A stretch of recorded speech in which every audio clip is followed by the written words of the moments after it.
Hello and welcome to Legal Minds on Markets, a brand new podcast series from Harneys, where we'll be talking about the trends and developments we're seeing in markets around the world and the things that are interesting us at the moment. I'm George Weston, a partner in the corporate team here in the BVI. And tonight we'll be talking about what is perhaps the hottest topic in equity capital markets around the world, the SPAC, what it is, where did it come from, and what does it have to do with the BVI in Cayman. I'm joined by my colleague, Murray Roberts, who's based in San Francisco. Thanks, George. Yeah, hi, everyone. Thanks for listening. I'm Murray Roberts. I'm a director for Harneys Fiduciary. So today, as George said, we're going to be talking about special purpose acquisition companies, or SPACs, in North America.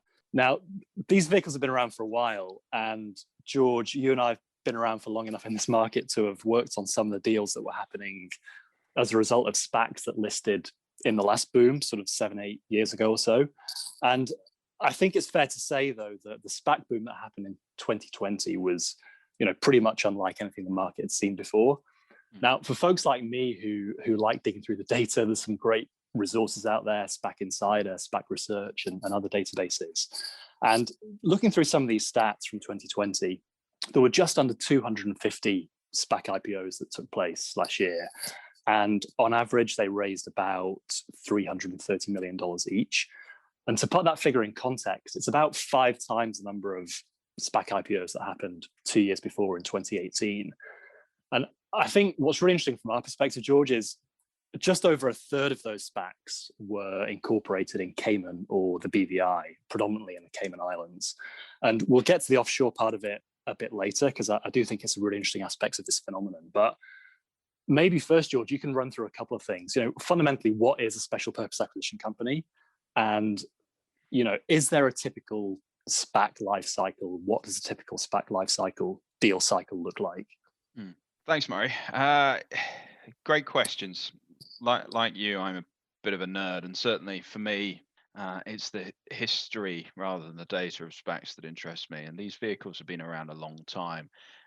Years ago, what would happen is that a company was listed on the stock exchange and it would be sat there and it would sell off its operating business. And so you'd be left with just an empty shell sat on the stock exchange. But listing a new company is pretty pricey. So some of the guys who ended up with these empty vehicles realized that actually they could sell those empty vehicles off to other operating companies that basically wanted to take advantage of their existing listing on the cheap. And so the sort of blank check or shell company was born. From that sort of humble beginning, someone had the idea, well, that's great.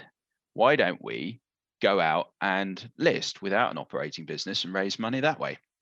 And people started to do that. And so that really was the root of the modern SPAC. As Murray says, these things were incredibly popular for a little while, around 2010, when the debt markets were still severely constrained, and it was incredibly easy on both sides of the Atlantic to raise money. And like Murray, I was involved in some of these things back in the UK when they were going gangbusters. The regulators and the markets sort of soured on them, at least in the UK. They never quite went away in the US, but as Murray says, they've been coming back in a really strong way recently. And at heart, essentially what you do with a SPAC is you trust the principals and the operators of the SPAC to get you a better return on your investment than you either could or even would be able to get yourself. So you put your money together with a bunch of people, you get this thing listed, and listing's quite expensive, but if you share it between enough people, it's fine. And having no operating business does make it a bit easier in terms of things like financial statements and everything else. So you put together this SPAC. You've got a pool of money, you've now got a listed company, and what you do is you go out and try and buy something. And the idea principally, and most obviously, is that you go and buy a private business that doesn't have the advantage of the stock exchange listing. You typically call it a business combination, this sort of acquisition that you make, but it isn't really a business combination because it's not like there's two businesses coming together. There's just a pool of money and a stock exchange listing on one side and an operating business on the other. But you put that together, you go out and do the deal, and off you go. So really, there's 3 stages to the SPAC cycle. There is the pre-IPO planning and implementation. There's the IPO itself. And then there's this stage where you go out and you make an acquisition, or to use the terminology, make a business combination with someone else. And that cycle as a whole varies between SPACs, but typically you're talking about 2 or 3 years. And under US regulatory rules, SPACs can be punished if they go beyond or extend that period, which is actually one of the big differences between this current SPAC cycle and the UK SPACs that Murray and I used to work on, because it's just now a much more tightly regulated industry in which investors are given much more protection.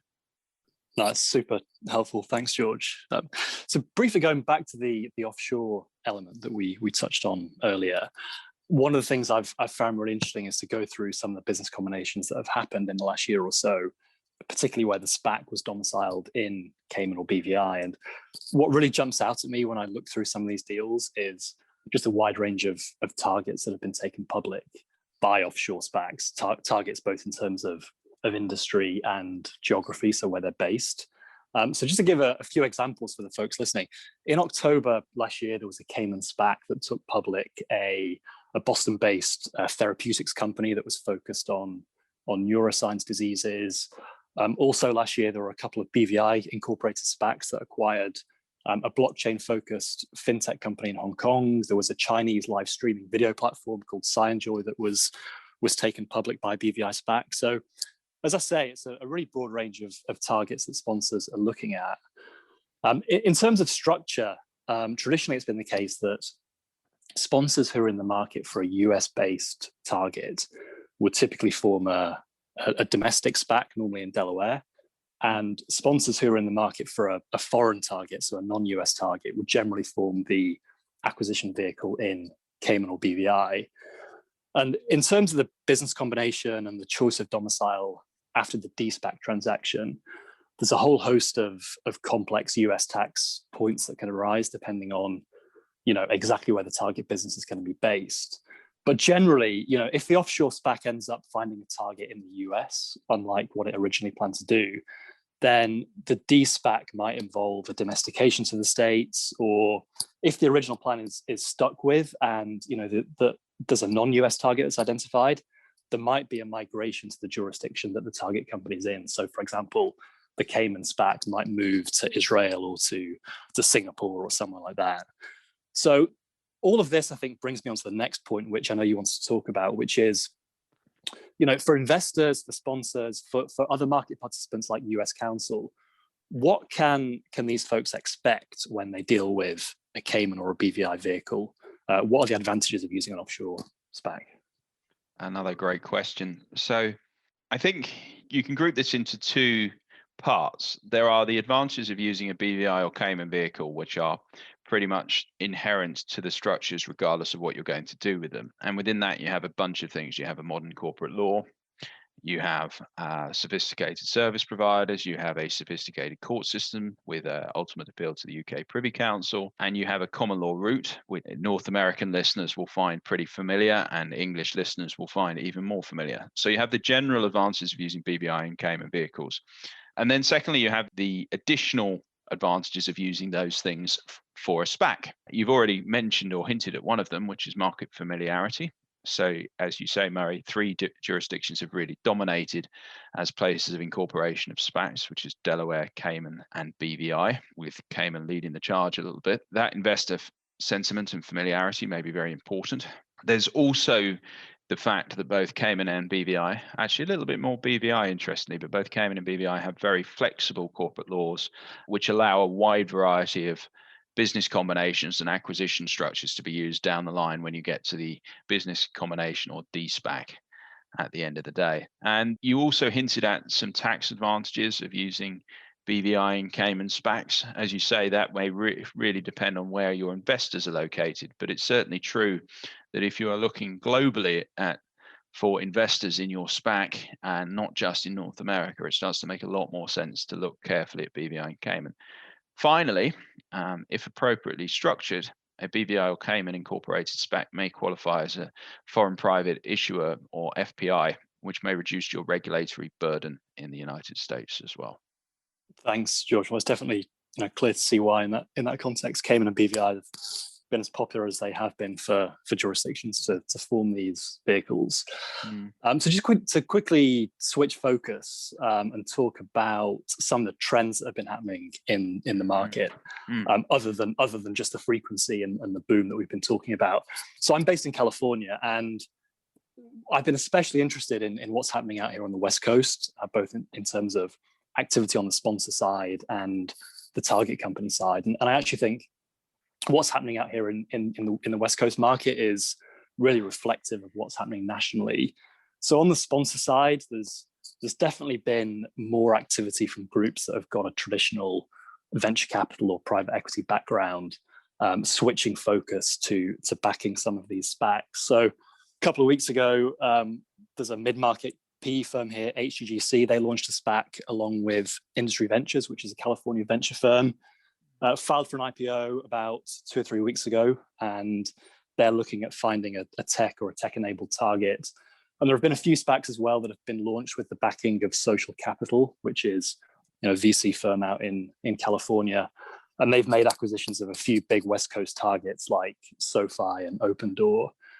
And those acquisitions, SoFi and Open Door, I think they're examples of pretty late stage venture-backed companies that have found a route to liquidity via this reverse merger route, Series E companies, Series F funded companies.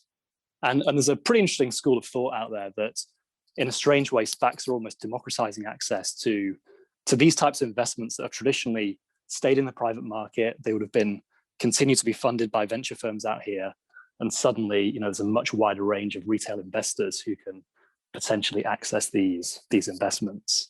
So, George, anything in this space that's kind of jumping out at you or particularly catching your eye?